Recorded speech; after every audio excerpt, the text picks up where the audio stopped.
Aloha, everybody. We're here today with Carmen Guzman-Simpliciano, Assistant Director. Yes. Yeah, of Kingdom Pathways in Waianae. Aloha. Aloha, welcome, Carmen. Thank you for coming on. So tell us a little bit about Kingdom Pathways, their mission, and how you guys are serving the Waianae community. We are based out in Waianae. We're born and raised. Me and my husband, Joseph Simpliciano, he is the founder of Kingdom Pathways. We started doing malama aina work and, small beach cleanups. And then we got into, really fixing our big problems, like our water pollution and things like that. So that's kind of how we started. Awesome. So tell us about the water. So we partner with Surfrider Foundation. I don't know if you heard of them, but they do a lot of great work around the world. Yeah, really. For them to come out and start testing our water, and then I kind of took that kuleana on and got volunteers out of our own community. The water quality, it's just bad. Yeah. My son got sick. He got fully infected, infantile. And a lot of our community members, they end up with UTIs, skin rashes, in the doctor, hospitalized. So it's really concerning for a recreational beach. So this is all from swimming? Swimming, yeah, just swimming. Or sitting in the sand, you could get it. Wow. Pōka Bay has a stream flowing down. So all the way up from Mauka, it ends up in Makaha. But for us, our problem is there's a breakwater wall. It's a jetty wall, stone wall. There's no proper circulation there, and that's kind of our issue right now. So we partnered up with our senator, Maili Shimabukuro, along with the surf riders, worked together. We wrote some things up and pushed that through legislation to get funding, $5 million. Awesome. Yeah. Nice. To open up that jetty wall and allow proper circulation. Finally, 30 years. Wow. When does that happen? So we got the funding. The funding is released, and so we're just waiting on the engineers from Department of Boating. And so, yeah, it's in the works. Wow. So how long has that been going on? Like I said, 30 years. It's been It's kind been of an polluted. issue. Yeah, it's been an issue. And, a couple people have tried, but we kind of worked with Uncle Hanale. He was like our... He passed away, but he was like our mentor. And, we would just follow him, learn from him, all that we could about our ahupua'a and all the issues, and, just try to do our own sort of land management, right? That got to come from us. It got to come from our people. Yeah. Yeah. So we kind of mastered this thing almost to work with the entities, right? Because we're always like, you try and then you get stumbled or you get blocked and you just kind of quit right after 30 years. That's why, right? So we kind of figured out, that's what we got to do, not quit. Right. Not quit. Even if you cannot find the right people, try again. It'll happen. It'll happen. Yeah. Continue working on it. So is this like the only place on Oahu that occurs, or there's other places? Oh, a lot.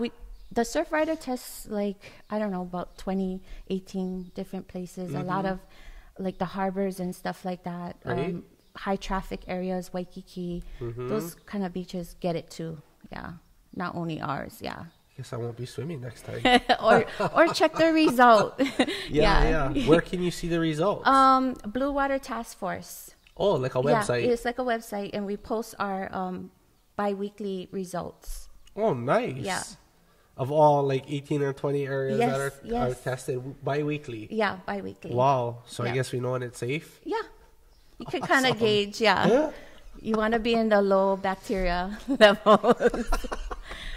Yeah. I assume so. That's crazy we're even talking about that in Hawaii. Like, with all our not oceans. able to swim. Yeah. Not able to swim just because of the pollution and the bacteria, I guess.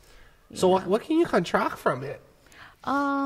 skin rashes. Like my son, he got infantile. So all you need is one small little scratch. That bacteria gets in there, grows, and then now you're full-blown infantile. You know, infantile spreads, right? So you touch over here, it's all over now. So. Oh, man. Yeah. We had 2 cases way back when. I forget what that brain disease is called, but they were brothers. They got it. Yeah. Wow. How do you get rid of it? Antibiotics. Man. Yeah. Crazy. Yeah, antibiotics. Awesome. Yeah. All right. What kind of programs and initiatives does Kingdom Pathways offer, and what impact have you guys have? We do a lot of cleanups. We have Makaha Beach and Pōka we do. And our newest project is we're going to go plant natives. Oh, nice. And then we're partnering with Hanai Kaiaulu, and they're going to supply the plants. And, you know, our problem in Waianae is, like, we're really forgotten. We're like the last, always. Right. When it comes to funding, when it comes to our school education, it's really, we're always on the bottom, right? Right. So we got to fight for our own things. And so even with planting, like having a nice beach, you know, to look at, we got to do that. So you can do seed bombs. Seed bombs, or actually plant the plant, and we have a layout. And so I do adopt the parks. So you got to go through this process of what kind of plants can be planted. We're going to try do banana, kalo, you know, kukui, because we can make inamona, you know, those kinds of trees, just to help our community sustain themselves. Yeah. Awesome. How do you make a seed bomb? Dirt. We can do just dirt, throw the seeds inside and let it dry out, and then you toss it out. Or there's clay. That's another method. It's like a clay soil. That one's more like Play-Doh consistency, easier to make. Fun for the kids. Yeah. We had that at the Keiki Construction Zone. They were making That's seed who bombs. I went learn from. Yeah. So, you know, I love going to that kind of stuff because we can grow, right? Grow our community, what we learn, share and exchange knowledge. So I love that. What kind of seeds are you putting in there? We're doing uki uki, which is this purple berry that you can smash and use for dye, for kapa making. So a lot of our natives, there's a lot of uses, right? Whatever natives we can come by and we gather, that's what's in the seed bomb, just basically. Throw them inside. Just throw them inside and toss them out. Instead of kids throwing rocks, they can throw seed bombs. Yes, I like it. Awesome. Good way to kind of replenish the native ecosystem, Yes, it's very important, Awesome. How do you guys collaborate with other organizations, and what are some examples of successful partnerships you have had? Surfrider is one of them. You know, I couldn't do this without them, really, but I've learned and gained a lot. And we now have in our Waianae High School our own lab that we can do water testing with the kids. They can take that kuleana on, you know, and make sure our water is safe out in our community. How many of the sites do they test? So we test 4 different sites. At the high school? At the high school. And we run those now, and we're going to start teaching the kids to do it all on their own. Awesome. Yeah, from collecting to running the samples, sharing the results, all of it. So is it like a lab? It's a lab. Full-on lab. Wow. How'd you guys get that funded? Surfrider Foundation got it. Nice. And then we just collaborated with the Marine Science, Kumukedi Keloa, and a couple others. Nice. How do you guys address the unique challenges faced by Waianae, and are there any innovative approaches being used? I'd say, you know, we get in there. If we have to talk to our council member, call our mayor out. You know, one of the incidents was our roads in Pōka, well, actually all our beach parks, huge potholes, you know, and like I said, for years, we've had bad roads. Right. And so digging, researching, finding out that we had the funding. It was just never released. And that's from Mufi Hanneman days. Right. That's a long time that money been sitting, Right. And so it's like, this is the answer that they give you. Oh, you have to ask the mayor to release the money. I'm like, why? Yeah. I said, call him out. So we had the mayor come out, drive around. The first thing he said to his assistant is, why is this road like that? So automatically he knew, what he had to do then. And so the money got released and all our beach parks got newly paved roads. Awesome. Yeah. Sometimes they just got to come out and see, Yeah, see how for bad it themselves. is. Yeah, no email could show you what we're talking about, and how we suffer in our community. And the injustice that we have all the time just because we're Waianae. Yeah. How come you think it's like that? I think it's always been like that. Oh, yeah? Honestly. Yeah. All our funding and things are always focused in the Waikiki areas of Oahu, yeah? They want to build up. They want to make sure the tourists are, I don't know, they like it, and they don't see homeless people, right. All the things, right? So they send it all out. Send all the funding. And we experience a lot of homelessness because of that. All those Waikiki homeless people are transferred to Waianae. And that was admitted a couple years back when our last council member, Kim Pines, was in office. Like they're just bossing them out there? Yeah. Or the police actually drops them at the corner of our shelter. Wow. Yeah. That's crazy. Yeah. And so that's having a big effect kind of on like the quality of life in Waianae? Yes, because just recently, I mean last week, in front of our city hall, which is right next to our elementary school, there's just the whole sidewalk is loaded with wagons and just houses people, and there's like nowhere. They're right next to the shelter though. Right. But no room in the shelter. So make that make sense. I don't know, because we cannot even house our own community because we have other communities right in our area. Yeah. So we cannot malama our own, and so they're just scattered everywhere. Yeah. Oh wow. Well, we definitely have a housing shortage in Hawaii, that's for sure. And I don't know, especially, I mean, Oahu is so expensive to live. Housing that many people is probably rough. Yeah? Yeah. And then they build affordable homes, but who is it affordable for, right? Right. At the end of the day. Yeah, with the cost of living, groceries, all of that. So true. Yeah. Yeah. So, what are some of the upcoming projects you guys have? So, partnering with Hanai Kaiulu, we started this sustainable party package. It's called Aloha Aina. Party package, party and decor. So, there's shredded cardbox. They shred it and we turn it into table runners, planted pots, and we put like the fern? Yeah, the fern in it, the kupu-kupu in it, or whatever the client would want. They can either supply it themselves or we'll help them gather it. And I also make the seed bombs as like a party favor. Oh, nice. Just introducing the sustainability, the native aspect, the cultural aspect, right?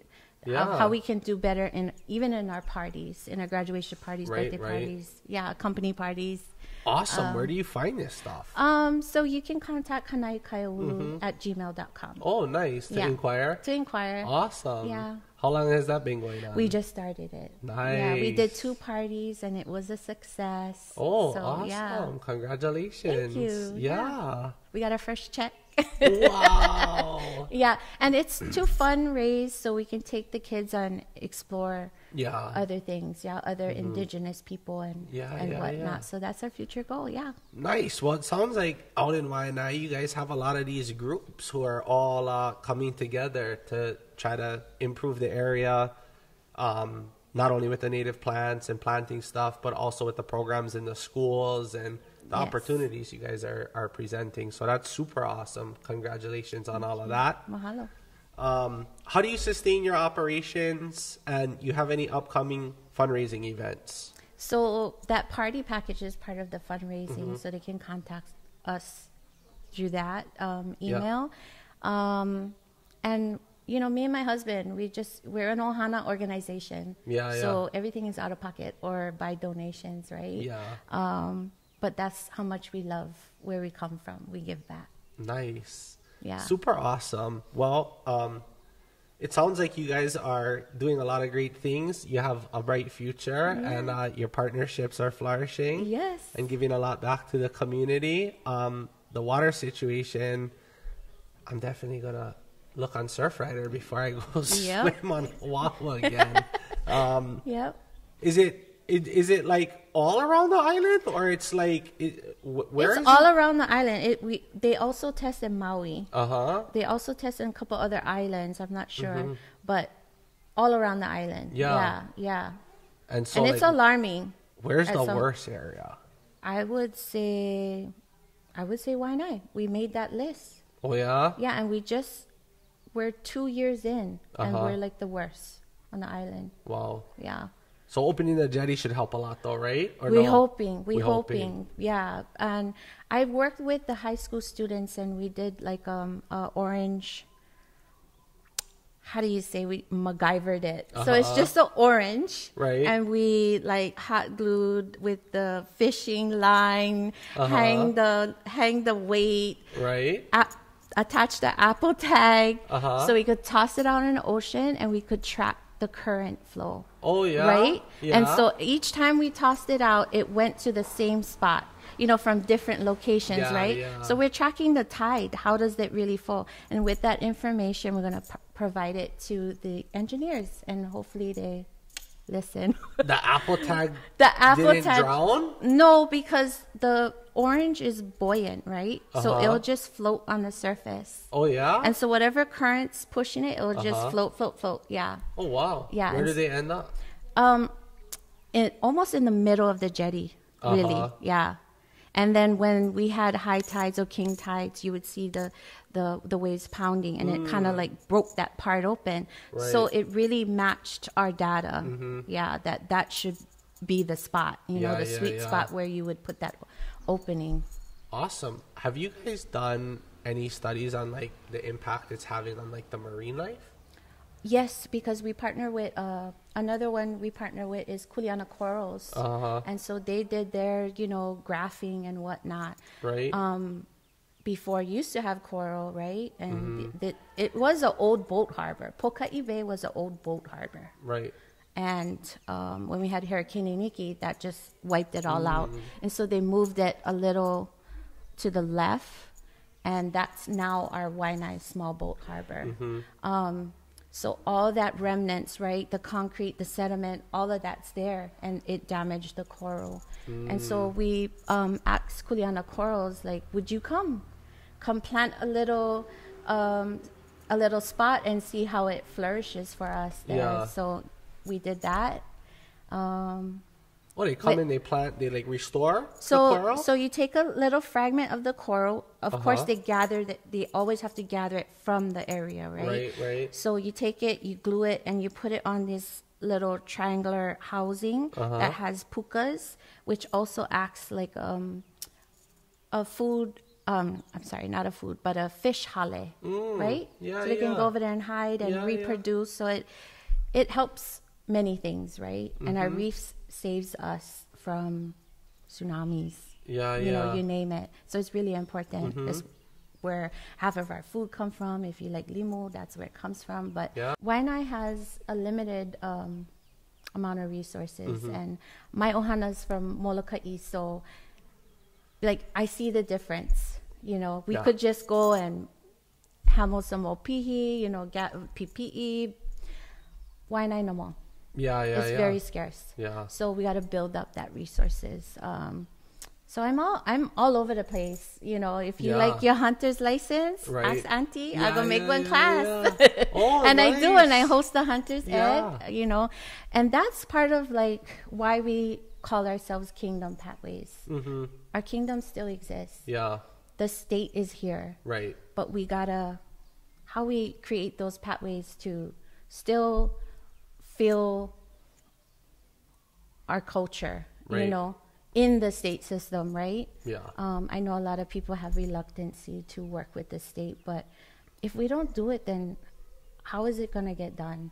And thinking about future generations, right? From my kids. Yeah. I don't want them to lose that, you know? And, sorry, I'm getting emotional. No. Because that's why we do what we do. Yeah. For our future generations, for my kids, so that they don't ever have to wonder where they came from or how you survive off this aina. Right. You know? Right. Yeah. Yeah. I think that's a big part of everything, like, you know, is that the past generations we were just all taught that. And now it's kind of moving away from that. So it's super important to have these groups and organizations that are teaching that sustainability and kind of the way things used to or should be. Because in this new generation and era, it's more about the technology, right? And people don't interact as much on like a personal level, like communicate, talk to each other. Right. They're just on a device. Right. So a lot of that knowledge and that way of life is kind of not as prevalent as it used to be. Yeah. Awesome. Well, is there anything else you would like us to know about what you guys have going on, your organization, or initiatives? You know, we're just all over the place. I would just say give us a follow. You know, give us a follow. We're on Instagram, Facebook. Our email is kingdompathways.info@gmail.com. That's a long one. Awesome. But maybe we can add it. Yeah. But if you're out in Waianae, come check us out. Awesome. Okay, cool. Well, thank you, Carmen, so much for coming on, telling us about what you guys are doing. It seems like you're doing great work, important, and kind of revitalizing the community. Awesome. Mahalo. Yeah, aloha. Aloha.